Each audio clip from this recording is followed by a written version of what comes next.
சொந்தங்களுக்கு வணக்கம் அப்படின்னு தம்பி விநாயகத்தில் வந்து அந்த சேனல்ல சொல்லிட்டு இருப்பான். இன்னைக்கு நான் உறவுகளுக்கு வணக்கம் அப்படின்னு சொல்லி ஆரம்பிக்கிறேன். தென்காசி மாவட்டம் பூலாங்குளம் கிராமம், நான் பிறந்த ஊர்ல இன்னைக்கு நான் இருக்கிறேன். இங்க ஆடிவெள்ளியில எங்க ஊர்ல காளியம்மன் கோவில் வந்து ரொம்ப சிறப்பு வாய்ந்த ஒரு வழிபாடு உண்டு. அதாவது ஒவ்வொரு மாசம் கடைசி வெள்ளிக்கும் இங்க வந்து அன்னதர்மம் போடுவாங்க. இப்ப மக்கள் எல்லாம் சாப்பிட்டு இருக்காங்க, நீங்க பாத்திருப்பீங்க.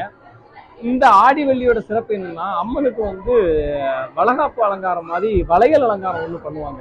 அதாவது இந்த அலங்காரத்தோட ஸ்பெஷல் என்னன்னா, ஒரு 7-8 வருஷமா இப்ப தொடர்ந்து நடந்துகிட்டு இருக்கு.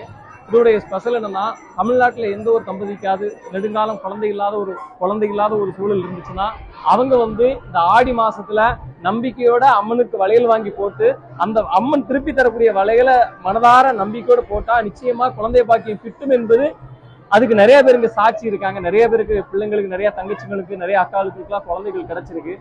அதனால அப்படி ஒரு அற்புதமான கோவில் இது.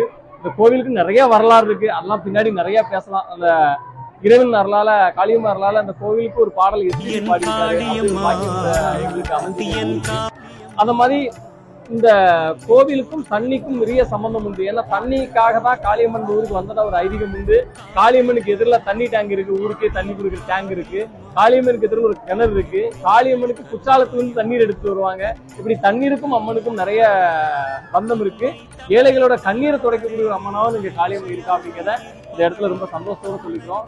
ஸோ அதனால தென்காசி மாவட்டம் பூலாங்குளம் கிராமத்துல இந்த கோவிலுக்கு வந்தீங்கன்னா, அந்த ஆடி மாசத்துல குழந்தை பேரு விருப்பப்படுறவங்க நிச்சயமா அந்த ஆடி மாசத்துல வந்து அம்மனுடைய வளையலை வாங்கிட்டு போங்க. நிச்சயமா உங்க வாழ்க்கை பெருதியா இருக்கும் என்பதில் மாற்று கருத்தை இல்லை. ஒவ்வொரு மாதமும் அன்னதர்மம் நடந்துட்டு இருக்கு. நிறைய மக்கள்லாம் உதவி பண்றாங்க. அந்த உதவி மூலம் தான் அன்னதர்மம் நடந்துட்டு இருக்கு. ஒரு கோவில்ல அன்னதர்மம் சிறப்பா நடந்தா அது அடுத்த கட்ட வளர்ச்சிக்கு போகும் அப்படிங்கிறதிலும் மாற்று கருத்து இல்லை. மற்றபடி என்ன எல்லாத்தையும் சொல்லிட்டு நினைக்கிறேன். நன்றி, வணக்கம்.